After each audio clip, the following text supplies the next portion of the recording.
Hi guys, and welcome back to the Peterson Automotive Museum's YouTube channel.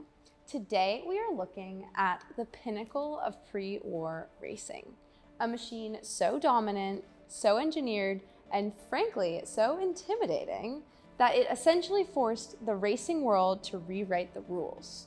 This is the 1938 Mercedes-Benz W154. It is the definitive silver arrow. In an era of goggles and leather helmets, this car was a 438 horsepower silver bullet that turned European Grand Prix racing into a one-team show. The Mercedes respond well to the new technique of using the throttle to steer them round bends. Fuel consumption is tremendous.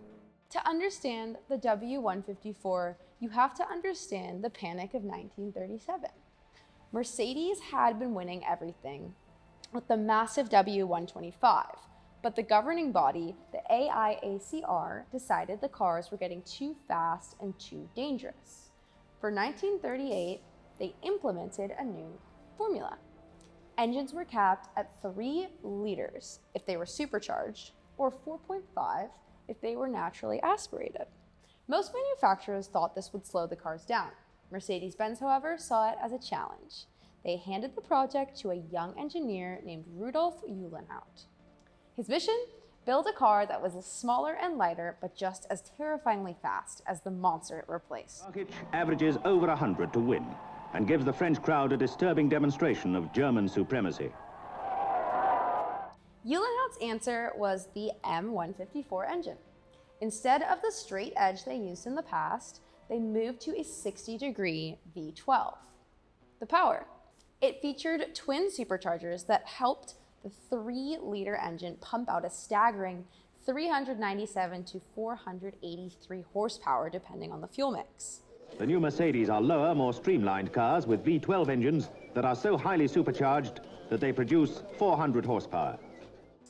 Speaking of fuel, this wasn't gas from a pump. It ran on a witch's brew of methyl alcohol, nitrobenzene, acetone, and sulfuric ether. And it's not easy putting in 50 gallons in a matter of seconds. This is methyl alcohol with nitrobenzol and acetone.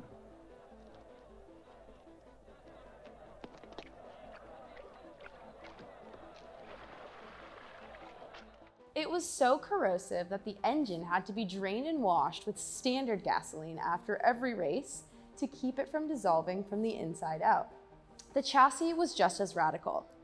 To keep the center of gravity as low as possible, he tilted the engine at an angle. The driver sat deep in the cockpit, next to the drive shaft rather than on top of it.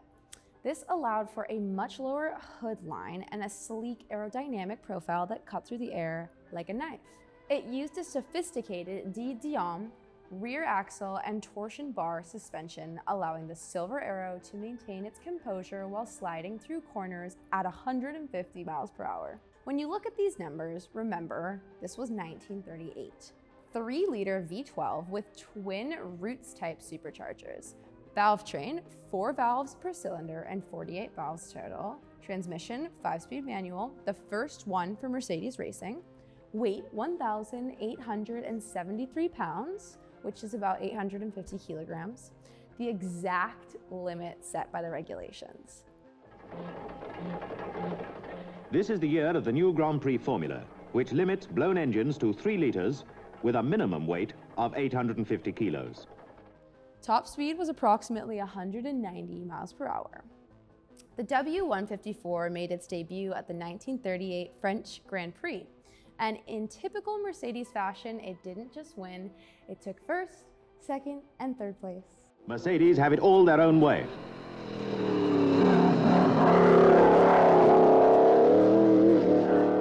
It was piloted by legends like Rudolf Caracciola, the Rainmaster, who used the W154 to secure his 3rd European championship.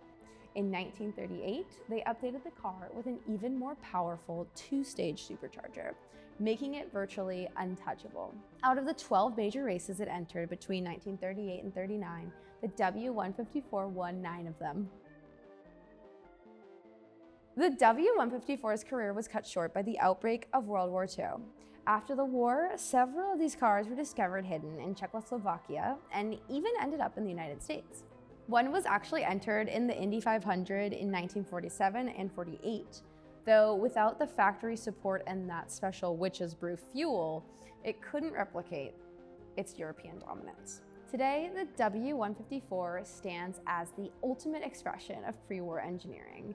It was the last of the great silver arrows before the world changed forever. It represents a time when Mercedes-Benz had seemingly infinite resources and a singular obsession with being the fastest thing on four wheels. The W154 isn't just a race car, it's a monument to German engineering.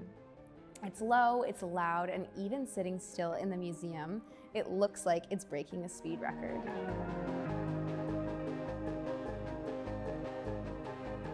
Thank you guys so much for watching. If you want to see more legends from the Silver Arrow era, make sure to hit that like button and subscribe.